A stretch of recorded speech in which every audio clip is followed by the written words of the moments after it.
Now, should you buy that big new Ford Ranger or should you finance it? Let's break it down. I got a question the other day from a young trade business owner around getting a vehicle for an employee. So I thought without further ado, I'll do a little breakdown on what you should be doing, whether you should be buying it or whether you should be financing that bad boy. So as we can see, a nice big gold Ford Ranger here, a practical breakdown of cash flow, growth, and risk for trade business owners, okay? So before any big purchase, you need to ask yourself these 4 critical questions. What stage of the business journey am I in? Are you in growth stage? Are you in investment stage? Is the business consistently making X amount of money every single month that it doesn't matter? Do you have enough cash to buy this vehicle twice? Will this make me more money or just look good? That's a very important question. Once again, where are you in the business journey? Are you inside a couple of years or are you 5 to 6, 7 years down the track and cash flow strong, profitability strong? Does it reduce stress or increase it? Does it increase capacity or just comfort? Okay, so obviously if this is for the owner, I'm all about image and looking good. That can help promote to get better quality clients. But if it's purely just an impulse purchase to compete with your mate down the road who just got one, probably not a good idea. So section 1, the current position. Now, not everyone will be in the same position as this young man, but I thought we'll break it down in his position and it might be relevant for you. Before analyzing the purchase decision, it is essential to establish the starting financial context of the business. So annual revenue was $500,000. His net profit margin was low. So this to me, and I know him, was telling me that the business is in the early phases and he's inside under 3 years. He doesn't quite have his pricing all nailed out. His workflow is good, but he's scared to put his rates up. So I said, this is something that we want to be focusing on first before we go and outright finance the truck. Net profit cash available, around about $40,000 to $50,000 a year. Operational status, the owner is heavily involved in day-to-day manual work. His capacity, limited team capacity, unable to take on significantly more work without any delay. So at the moment, this was a big red flag around burning cash to get this ute. At this level revenue, the primary constraint of the business is not the cost of the interest, it's the availability of cash flow, because what we are going to do with his business is hire a GM to reduce him off the tools, because at the moment he's doing 50 to 60 hour weeks. So we want to invest the cash that we've got sitting there in the war chest into a person, into a strategic hire to bring him back off the tools so he can focus on getting that net profit margin up from 8% to ideally north of 15%. For a trade business, you should be anywhere between 18 to 22%. That is healthy. This revenue level, so that's what we want to be focusing on. Ideally, we want to be up over $650,000 to $700,000 a year in revenue. So, option 1, buying a work vehicle with cash. Now, the traditional view suggests that paying with cash is good because you've got lower debt, and if you have a quiet period, you've got no automatic payments going out. But there's also the downside to that is if you know how to deploy your money correctly and get a return on your money, dropping $40,000 or $60,000, $70,000 on a work ute, as we can see, this one here is pretty fancy, so that's probably up around $80,000. So we wouldn't want to be looking at putting a whole lot of cash into that vehicle. So for this one, I said to him we would want to be looking at doing a lease option, but definitely not brand new, sort of going for like more of a second-hand type vehicle, maybe anywhere between $18,000 and $25,000. So the implications of a cash purchase, it's a depreciating asset. The vehicle loses value immediately, while the cash could be used to generate a return month on, month on. Stagnant capacity, the vehicle itself does not generate new leads or complete any new work. It merely transports tools, and if we could, like I said, if we could get a van or a second-hand truck for $20,000 to $25,000, that's still going to get the same outcome as buying a truck for $80,000, and he's very early in his business journey. So reduced safety margin with only $40,000 of profit. Spending a significant portion on a vehicle leaves a business vulnerable to unexpected costs or slow months. Now, the next key hire he was going to be making was sort of around a team leader type person. So we're going to have to pay him a pretty good salary.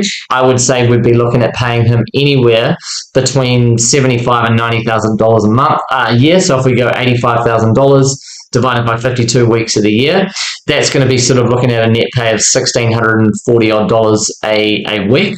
So I said to him, we probably wouldn't see a return on profit for this key hire for at least 8 weeks. So if we just said we need to set aside let's just call it $15,000 by the time we do some training and take some time away from the owner, we need a $15,000 buffer sitting there to essentially say, and just in our brain realize we're not going to make money off this guy for 2 months, so we're just going to, $15,000 is going to go towards him. He's an investment in the business, but the founder slash the owner can step back and look at strategic key decisions within the business, raise the pricing on how he's doing the pricing, focus on higher ticket work, and say no to the jobs that he shouldn't be doing anyway. So back to the summary of the impact. Revenue impact, no change. Profit impact, no change. Risk level, it's higher because there's liquidity reduced. Stress level, it'll definitely be a bit higher because he will be emptying his war chest and he'll be focusing on literally bringing in the amount of work that he needs every single week if he depletes his war chest to buy this vehicle. So section 3, option 2, financing a work vehicle. So I said to him we should definitely be getting another vehicle. He should be keeping his main truck and we should be buying a decent van, like a Toyota Hiace van, anywhere between sort of $20,000 and $25,000. So obviously for the financing, you could easily get that off $600 to $800 a month, resulting in $150 to $220 a week only on a finance option, and you potentially get the ability to upgrade that 4 years down the track, which is a great outcome. And you can also write that off on the business as well, which is good. So strategic benefits to doing that: cash preservation, $20,000 to $40,000 cash remains in the business bank account, ready to be deployed for growth, e.g. that new hire, bringing in some marketing, getting a salesperson and getting better quality work. You could be investing into a QS as well. Predictability, a fixed weekly repayment is easier to budget than a massive lump sum going out. I think it's taken him 2 years to build up that 40K buffer while paying himself a salary. So yeah, lower pressure on the business as well. So obviously maintaining a strong cash position reduces the anxiety for the owner. So I said to him we should definitely be looking at leasing. The real advantage, we should be using the cash to hire. So the most critical argument for financing the vehicle is what the retained cash flow allows you to do instead. For a trade business capped at $500,000, the bottleneck is literally the owner and the labor. He just needs more labor. He needs more time to do the high level thinking and not be doing all the on the ground work, which is $45 an hour. That's kind of, I think he was charging that anywhere between $45 and $60 an hour. So the economics of hiring one capable worker, we would say in this field, can conservatively add $150,000 to $250,000 a year in annual billable revenue. So also, if we looked at bringing this guy on, he could potentially manage another team of 2. So, you know, you could almost double that outflow if you invested more time into this person, into that leadership role.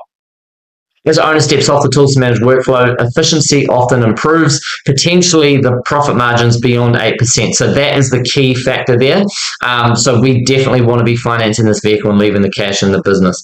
Here's the example calculation scenario. Business keeps cash and hires one skilled worker, revenue increase, $200,000 conservative, new total revenue, business goes from $500,000 to $700,000 a year, and the previous profit is only 40% based on the profit margin that we were given. But if he was able to raise that profit margin up another 8% or so, we'd be adding another $20,000 in profit over the course of the year. So here we go with the visual comparison, the last graph here. Scenario A, buy the vehicle with cash.